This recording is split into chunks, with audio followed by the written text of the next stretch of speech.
پوری امت پر سایہ فگن ہے، اور انشاءاللہ یہ تحریک بڑھتی چلی جائے گی۔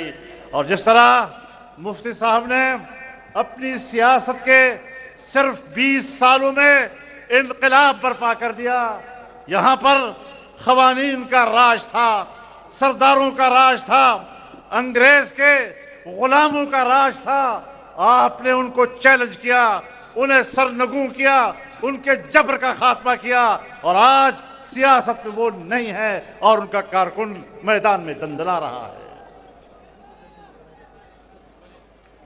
آج آپ زندہ ہیں، آج میدان آپ کے ہاتھ میں ہے، بڑھتے چلے جاؤ۔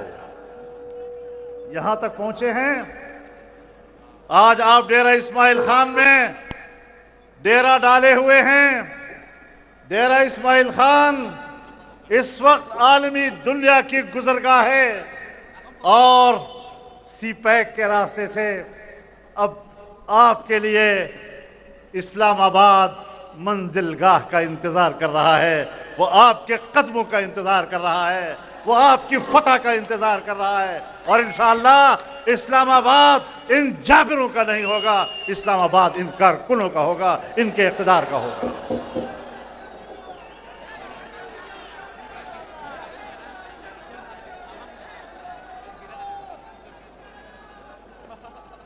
میرے محترم دوستو،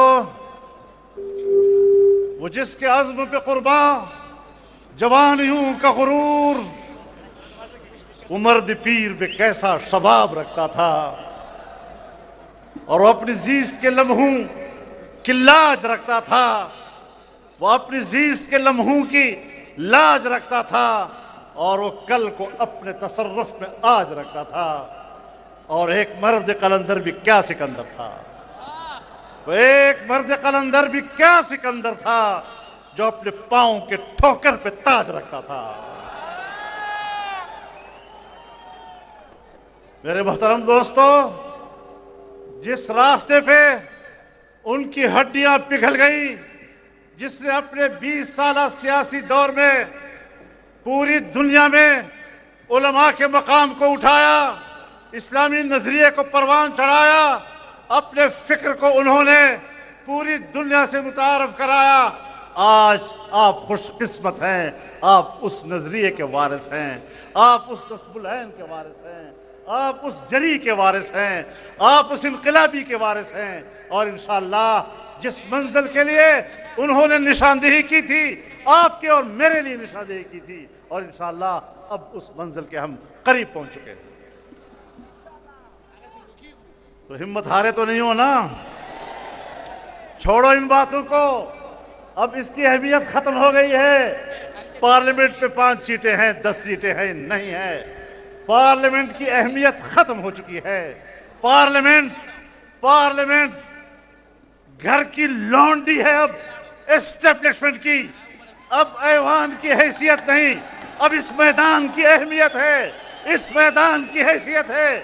یہ میدان زندہ ہے تو ہم زندہ ہیں، تم جانو اور تمہارے ایوان جانیں، عیاشیاں کرتے رہو، ہم تمہارے اس طرح کے جعلی ایوانوں کو اپنے ٹھوکر کے نوک پر رکھتے ہیں۔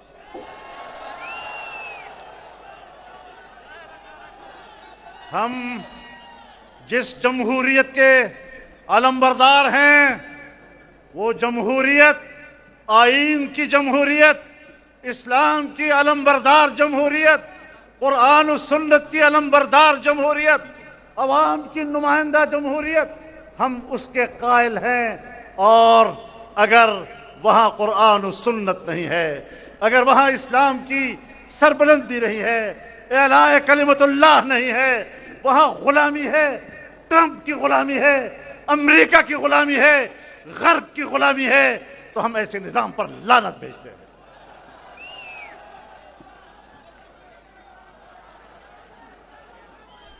میرے محترم دوستو، مفتی صاحب نے ہر محاذ پر کارہائے نمایاں انجام دیے۔ آپ نے دینی مدارس کو منظم کیا،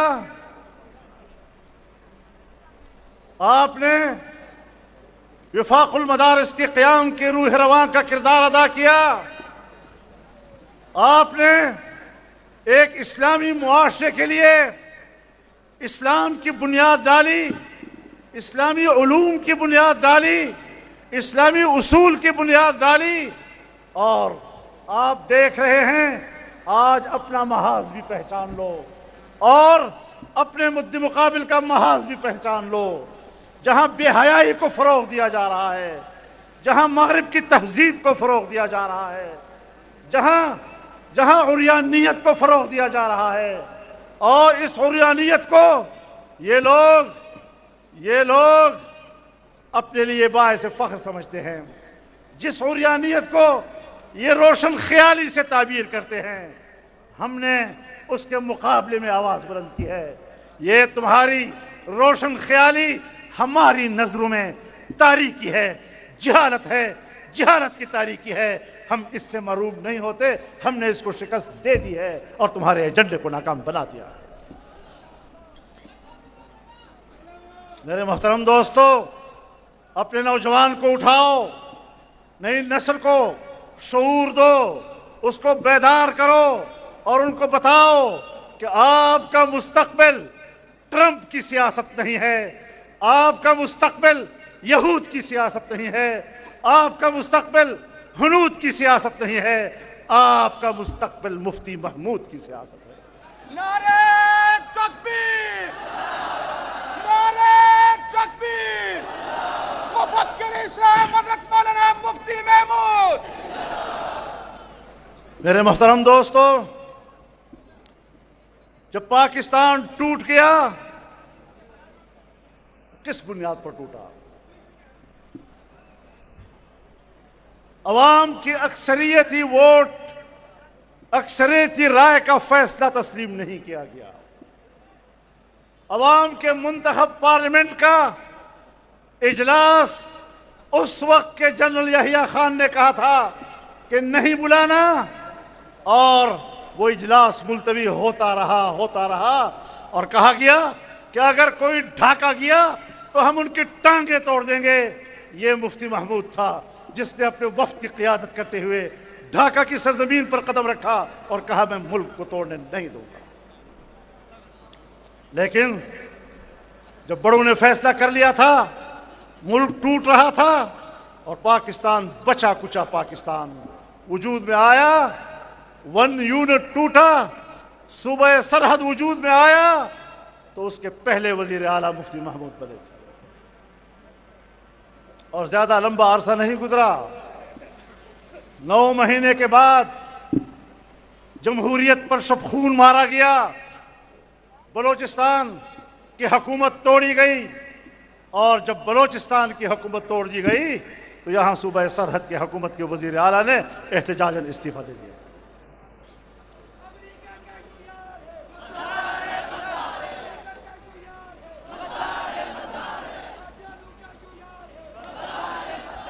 اور پھر یہاں آئین بنا، پاکستان کا پہلا آئین، وہ پاکستان جسے سرزمین بے آئین کہا جاتا تھا، اس سرزمین کو آئین دیا گیا، اور پہلی مرتبہ اس آئین میں قرار دیا گیا کہ اسلام پاکستان کا مملکتی مذہب ہوگا.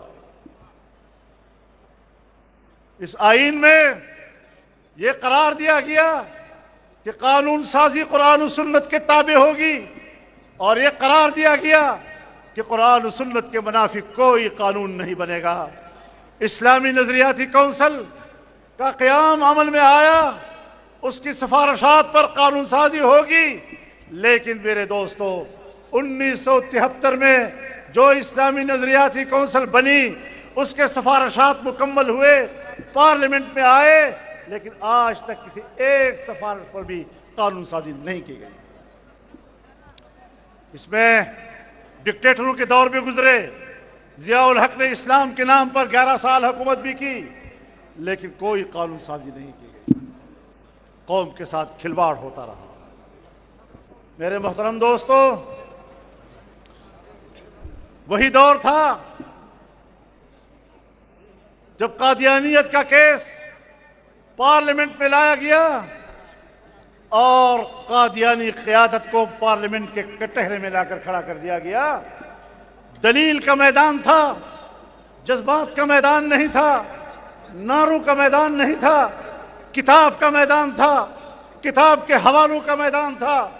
13 دن تک وہاں پر جرا ہوئی اور دلائل کی دنیا میں کتابوں کے حوالے سے قادیانیت کو ڈھیر کر دیا اور ثابت کر دیا کہ وہ پاکستان کے مسلمانوں کا حصہ نہیں، وہ ادارہ اسلام سے خارج۔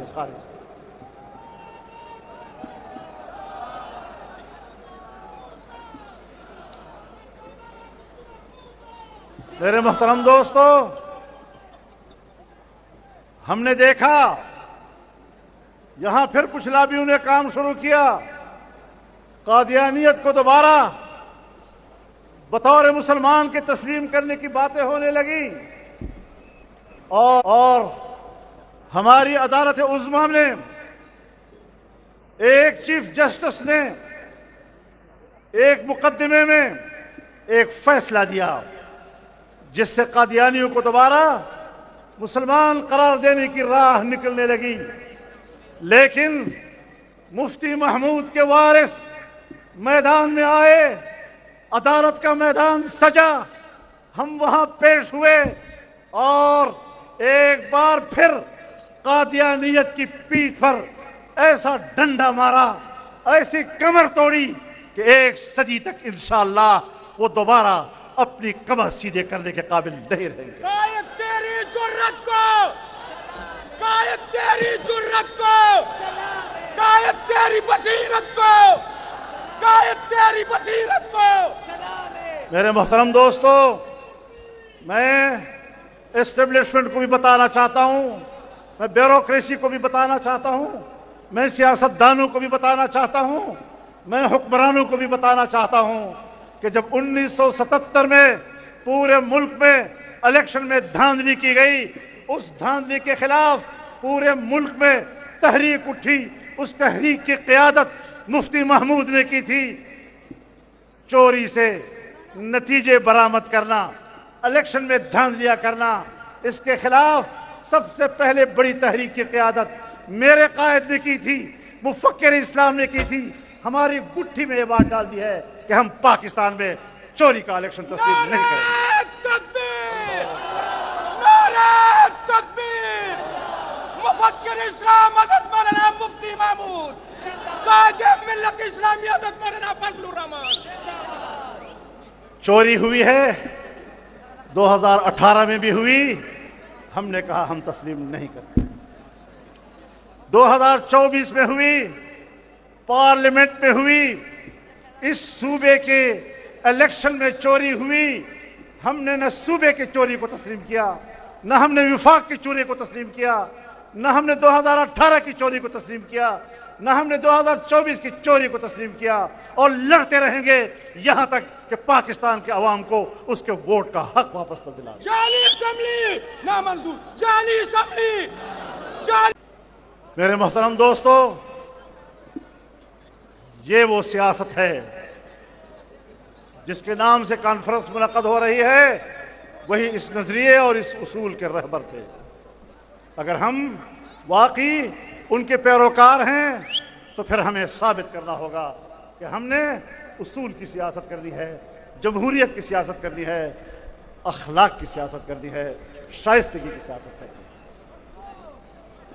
ہم اختلاف کرتے ہیں، ہم اختلاف کریں گے، لیکن ہماری سیاست گالیوں کی سیاست نہیں ہے، بدتمیزی کی سیاست نہیں ہے، بد اخلاقی کی سیاست نہیں ہے، فحاشی اور عریانی کی سیاست نہیں ہے، اعلیٰ اسلامی اقدار کی سیاست ہے۔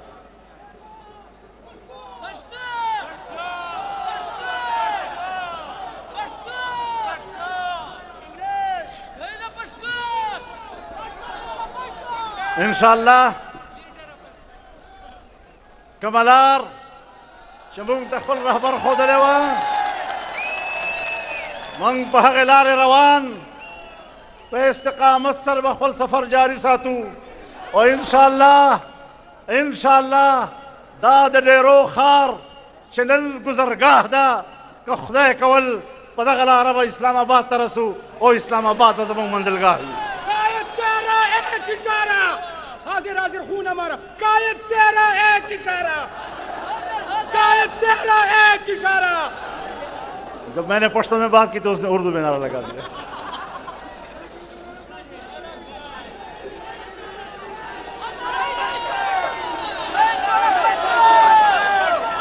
میرے محترم دوستو، یہاں اس ملک میں ایک اور تحریک شروع ہوئی کہ اسرائیل کو تسلیم کیا جائے. اسرائیل کو تسلیم کرنے میں ہمارا بڑا مفاد ہے، لیکن آپ کی طاقت تھی جو میدان میں نکلی، اس نظریے کو مارا، اسرائیل کو تسلیم کرنے کے عزائم کو توڑا، اور آج کسی کا مائی کا لال بھی پاکستان میں اسرائیل کو تسلیم کرنے کی بات کرنے کی جرات نہیں کر سکتا. لبیک لبیک. میرے محترم دوستو، آپ کی حکمرانوں کے فلسفے اور ان کی معروضی سوچ وہ قرآن کے مستقل فیصلوں کا مقابلہ نہیں کر سکتے. حکمرانوں کی لالچی نظریے، حرص کے نظریے وہ رسول اللہ صلی اللہ علیہ وسلم کے قطعی فیصلوں کی تردید نہیں کر سکتے، اس کا مقابلہ نہیں کر سکتے. اللہ رب العزت نے یہودیوں پر قیامت تک لعنت بھیجی ہے، اور یہ وہ سازشی لوگ ہیں کہ قرآن کہتا ہے کہ جب بھی معاہدہ کریں گے یہ توڑیں گے، مسلسل معاہدے توڑیں گے. آج ایک بار پھر معاہدہ کیا جا رہا ہے. دنیا کا ٹرمپ خان آیا ہوا ہے، وہ صلح کرا رہا ہے. ہم نے بہت سے صلح دیکھے، ہم نے امریکہ کی مداخلتیں دیکھی، ہم نے یورپ کی مداخلتیں دیکھی. اس سرزمین پر کتنے معاہدات ہوئے، لیکن ہر معاہدے کا نتیجہ یہ نکلا کہ فلسطین کو کمزور کیا گیا اور اسرائیل کو طاقتور بنایا گیا. آج بھی ہمیں معاہدات کی وہ تاریخ نہیں بھولنی چاہیے، اور ہمیں واضح طور پر اپنا یقین رکھنا چاہیے. ٹرمپ صاحب، آج آپ کہتے ہیں میں خون ریزی روکنا چاہتا ہوں. ہم جانتے ہیں 2.5 سال تک 2 سال تک تم نے وہاں خون ریزی کرائی، 70,000 فلسطینیوں کا قتل عام کرایا. آپ نے مسلمانوں اور فلسطینیوں کے قتل عام کے لیے 2023 میں 21 ارب ڈالر کی امداد ان کو دی. آپ نے مسلمانوں کو قتل کرنے کے لیے ان کو لڑاکا طیارے فراہم کیے، ان کو راکٹ فراہم کیے، ان کو میزائل فراہم کیے. انہوں نے عام مسلمانوں کو، عام انسانیت کو تحت کیا، اور بارود و آہن کی بارش وہاں پر ہوئی. آپ مجھے بتائیں، کیا جنیوا انسانی حقوق کنونشن کے اصول کسی عام شہری پر بمباری کی اجازت دیتے ہیں؟ کیا اقوام متحدہ کے انسانی حقوق کا چارٹر وہ محفوظ انسانیت پر اس طرح کی بمباری کی اجازت دیتا ہے؟ آپ نے 1.5 لاکھ سے زیادہ لوگوں کو زخمی کیا ہے. اتنے ہی لوگ بے گھر ہو چکے ہیں، اور بھوک کی وجہ سے، بیماریوں کی وجہ سے ہزاروں تک اموات پہنچ گئی ہیں. یہ انسانی جرم ہے. اسرائیل اور نیتن یاہو اس انسانی جرم کے مرتکب ہوئے ہیں، اور عالمی عدالت انصاف نے نیتن یاہو کو انسانی جرم کا مرتکب قرار دیا ہے، اس کو سزاوار قرار دیا ہے.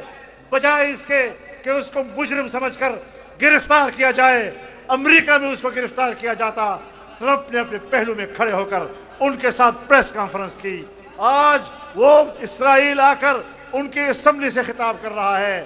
ہم مصلحتوں کی بات نہیں کر رہے، اصول کی بات کر رہے ہیں. میں آج بھی سمجھتا ہوں کہ اسلامی دنیا اور ان کے حکمران ہوش کے ناخن لے. جس قوم پر اللہ نے قیامت تک اعتماد نہیں کیا، جس قوم پر جناب رسول اللہ صلی اللہ علیہ وسلم نے قیامت تک اعتماد نہیں کیا، جس قوم کو اللہ اور اس کے رسول نے مسلمان کا بدترین دشمن قرار دیا، آپ کس امید پر ان کے ساتھ صلح کی طرف جانا چاہتے ہیں؟ ان سے کیا توقع وابستہ کرنا چاہتے ہیں؟ اور لڑائی رہے گی، قیامت قریب آئے گی، یہی یہودی اور مسلمان آپس میں لڑیں گے، مسلمان یہودیوں کو قتل کریں گے، یہاں تک کہ یہودی درخت کے پیچھے چھپیں گے، پتھر کے پیچھے چھپیں گے۔ حدیث میں آتا ہے، رسول اللہ صلی اللہ علیہ وسلم فرماتے ہیں جب یہ پتھر کے پیچھے چھپنے لگیں، جب یہ درخت کے پیچھے چھپنے لگیں، تو اس وقت پتھر پکارے گا، یا مسلم، یا عبداللہ، اے مسلمان، اے اللہ کے بندے، ورائی یہودی فاقتلوہ، میرے پشت پہ یہودی چھپا ہوا ہے، مارو اس کو۔ درخت کہے گا، یا مسلم، یا عبداللہ، ورائی یہودی فاقتلوہ، خدا کی قسم تمہیں پتھر بھی پناہ نہیں دے گا، تمہیں درخت بھی پناہ نہیں دے گا، اور تم نیست و نابود ہوگے، انشاءاللہ مسلمانوں کے ہاتھوں تمہیں نیست و نابود ہونا پڑے گا۔ نعرہ تکبیر! یہودیوں پہ لعنت! یہودیوں پہ لعنت! امریکہ پہ لعنت! یہودیوں کے ایجنٹوں پہ لعنت! فرق واضح ہے، یہودی دجال کا انتظار کر رہے ہیں اور دجال کو نجات دہندہ سمجھتے ہیں، مسلمان حضرت مہدی کا انتظار کر رہے ہیں اور وہ مہدی کو نجات دہندہ سمجھتے ہیں۔ انشاءاللہ بالآخر فتح مسلمانوں کی ہوگی اور یہودیوں تمہارا منہ کالا ہوگا، تم پر مسلمان کبھی اعتماد کرنے کو تیار نہیں ہو سکتے۔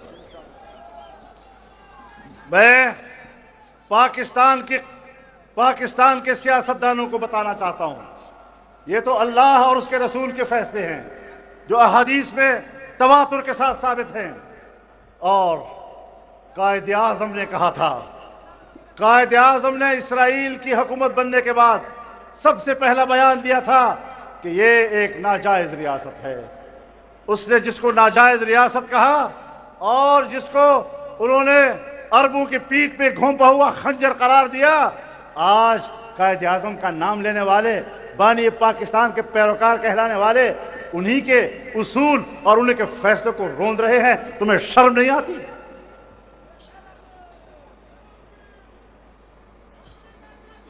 اور صرف یہی نہیں، جب اسرائیل وجود میں آیا تو اسرائیل کے سربراہ نے جو پہلا خارجہ پالیسی کا بیان دیا تو اس میں اس نے خارجہ پالیسی کے بنیادی اصول بتائے، اور اس میں یہ بھی کہا کہ ہمارا نصب العین ایک نوزائیدہ ملک کا خاتمہ ہے، اور وہ نوزائیدہ ملک پاکستان ہے۔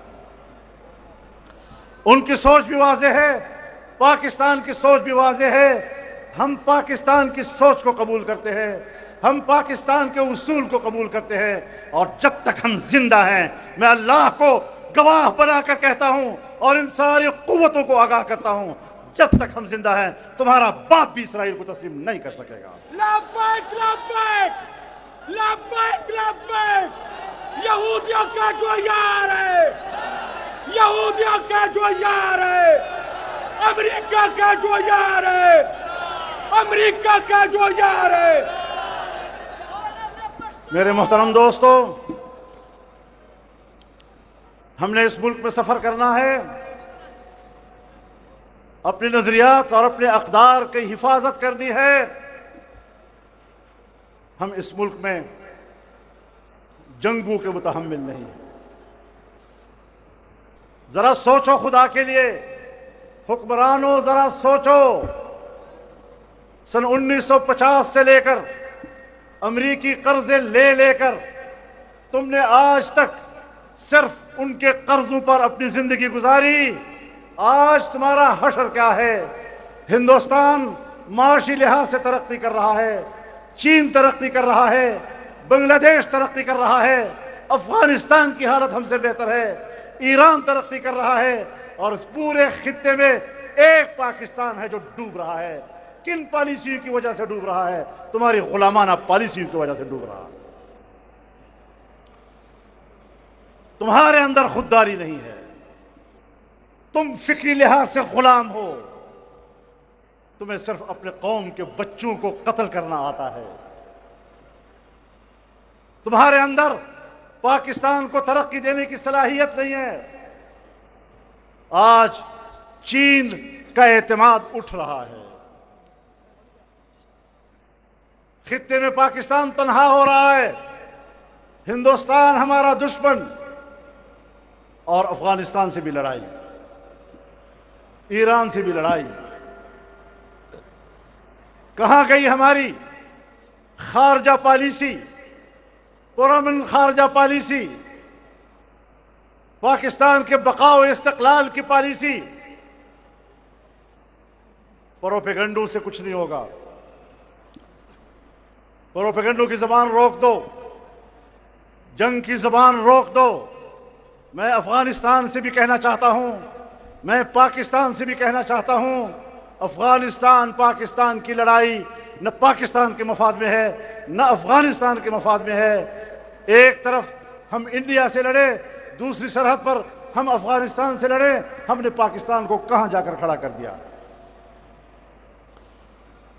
اور ہم جنگ بندی کے لیے کہہ رہے ہیں، صرف جنگ بندی کے لیے نہیں، زبان بندی کے لیے بھی کہہ رہے ہیں۔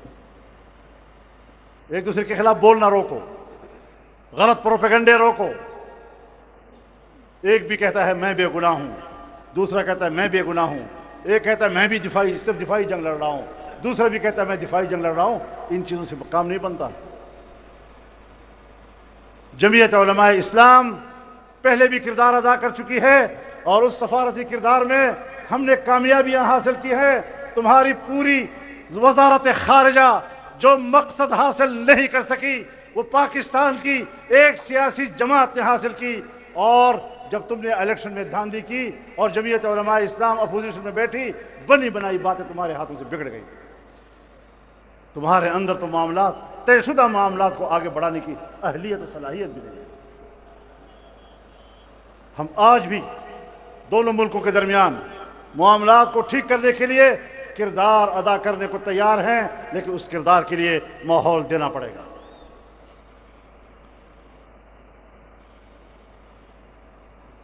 دنیا چاہتی ہے، امریکہ چاہتا ہے، مغرب چاہتا ہے کہ افغانستان میں اسلام کیوں آیا، امارت اسلامیہ کیوں قائم ہوئی۔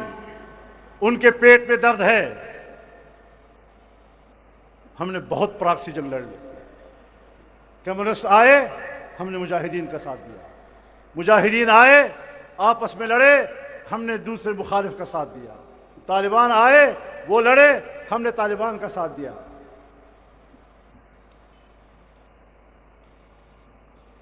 طالبان کے خلاف ہم نے کرزئی کا ساتھ دیا، ہم نے اڈے دیے، امریکہ کو اڈے دیے، جہاز اڑائے، اب ہماری فضاؤں سے گزرے اور افغانستان پر بمباری کرتے رہے۔ آج کہتے ہیں افغانستان پر قابض حکومت۔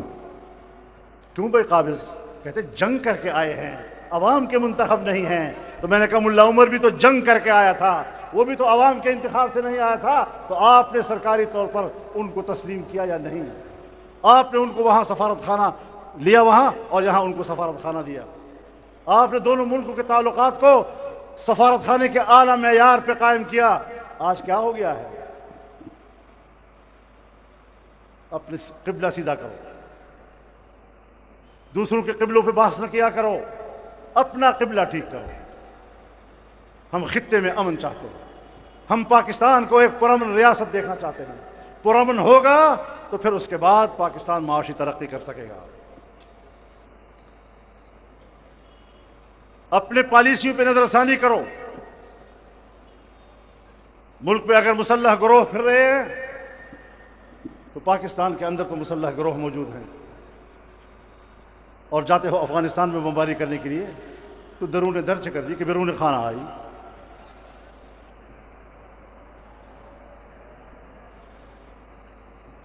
تو نئی نئی باتیں بنانا اور معصوم بن کر جنگ کے لیے جواز فراہم کرنا، اب وہ وقت گزر چکا ہے۔ 40 سال 45 سال سے لوگ آپ کو اسی طرح دیکھ رہے ہیں۔ آپ ہمیشہ مظلوم ہوتے ہیں، آپ ہمیشہ معصوم ہوتے ہیں۔ آپ ہمیشہ حق پر ہوتے ہیں، اس کے باوجود حالات کیوں ٹھیک نہیں ہو رہے؟ آپ پیچھے کیوں جا رہے ہیں؟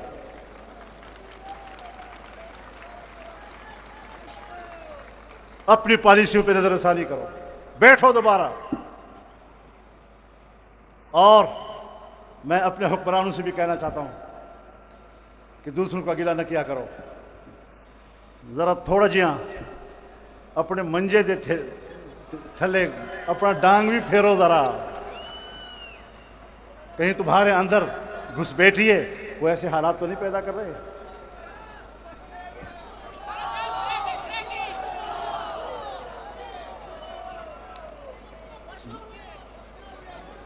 اس کا احتمال افغانستان میں بھی ہے، اس کا احتمال یہاں بھی ہے۔ التهم خلق شتا چې افغانستان په جنگ اړول غواړي، او په پاکستان کې هم خلق شتا چې پاکستان په جنگ اړول غواړي، او کا پاکستان او افغانستان کې نوي په امریکې او په یورپ کې خو خامخا شتا چې دا غواړي چې جنگ بیا جوړ کړي۔ ہمیں امریکہ اور مغربی خواہشات کے تابع سیاست نہیں کرنی، اور یہ کہنا کہ پاکستان اور ہم تو پاکستان کے لیے کر رہے ہیں، ہم اتنے بھولے بھالے نہیں ہیں۔ مشرف نے کہا تھا سب سے پہلے پاکستان، ہم نے اس کو بھی کہا تھا جھوٹ بولتے ہو، تم کسی کے نمائندہ بن کر جنگ لڑ رہے ہو۔ اگر میں مشرف کے اس موقف کے خلاف علل اعلان میدان میں آ سکتا ہوں تو آج بھی میں میدان عمل میں سچی بات کر سکتا ہوں۔ ہم مروب ہونے والے لوگ نہیں ہیں، ہم دباؤ میں آ کر بات کرنے والے نہیں ہیں، ہاں ہم بہتر سوچنے والے لوگ، ہم ملک کے لیے سوچنے والے لوگ ہیں، ہم وطن عزیز کی بھلائی چاہتے ہیں، پڑوسیوں کے ساتھ بہتر تعلقات، اس کا درس ہمیں سیکھنا چاہیے، اور یہ درس اگر سیکھنا ہے تو پھر مفتی محمود کے فلسفے اور نظریے سے سیکھو، وہی آپ کو بتائے گا کہ ملک کیسے چلتے ہیں، خارجہ پالیسی کیسے چلتی ہے، ملک کی مفاد کے لیے کس طرح کام کرنا پڑتا ہے۔ طاقت کے نشے میں سمجھنا کہ میں سب کچھ جانتا ہوں، یہ بہت بڑی ایک گمراہی اور غلط فہمی ہے۔ تو میرے محترم دوستو، انشاءاللہ العزیز مفتی محمود نے جہاں سے سفر شروع کیا اور جو نشان راہ ہمیں انہوں نے عطا کیا، آج پاکستان کا ہر نوجوان ہر طرف پھیلا ہوا وہ آج ان کے نظریے کو آگے بڑھا رہا ہے، اور اسی طرح کانفرنسیں انشاءاللہ ملک بھر میں ہوں گی اور ہوئی ہیں، اور آپ نے تاریخ ساز اجتماع کیے ہیں۔ آج کے اس تاریخ ساز اجتماع کی طرف اگر عوام کا جمعیت علماء اسلام پر اعتماد ہے اور بہر بے کراں جمعیت علماء کے جلسوں میں شرکت کرتی ہے، ان کی دعوت پر لبیک کہتی ہے، تو پھر ان کے ووٹ کے ساتھ زیادتی کرنا، اس کی بھی پھر ہم جنگ لڑنا جانتے ہیں۔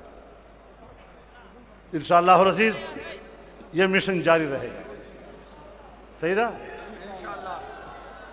حوصلہ خوب بیلے نا ستڑی کیے گئے خوب نا دمشرانو سبق خوب ہے روائے نا انشاءاللہ پدغلار وانے بزو اور کامیابیاں بحاصلو بیغموں سے انشاءاللہ مستقبل بستاسی اور کامیابی بستاسی، اور انشاءاللہ دے امن پلار سفر با خدا کول من بخل منزل ترسوی، وآخر دعوانا ان الحمدللہ رب العالمین۔ مولانا اب آیا